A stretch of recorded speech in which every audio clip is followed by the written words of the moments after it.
Salut, eu sunt Alexandra și astăzi o să fac două promovări de canale și o să le las bineînțeles în descriere sau puteți să-l căutați voi. Ok. Prima promovare de canal este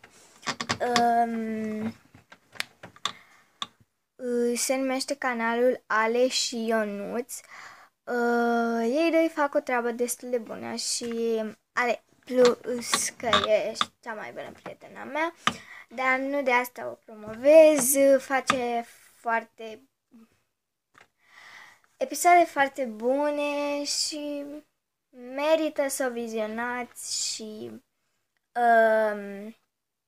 eu acum vă provoc să intrați pe canal în descriere pe canalul ei și să vă abonați. Yay!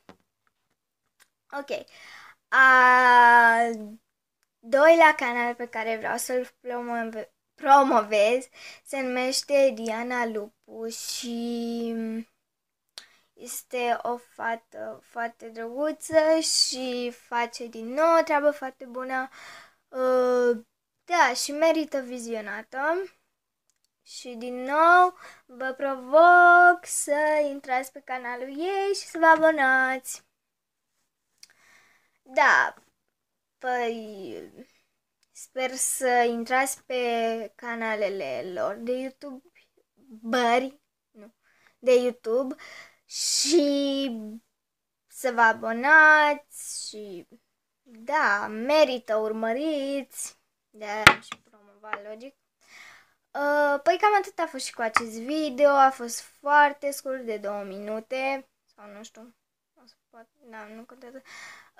Nu uitați să dați un like, să intrați pe conturile lor, să dați și acolo un like, să vă abonați și la mine și la ei, dacă doriți. Și dacă credeți că fac o treabă bună și dacă credeți că și ei fac o treabă bună. Bine, noi ne revedem mâine. Pa! Da. Și-am uitat să vă cer scuze că nu am postat. Da, și că postez atât de târziu la 9. Aproape 9. Da. Bine, din nou și asta o să fie ultimul. Pa!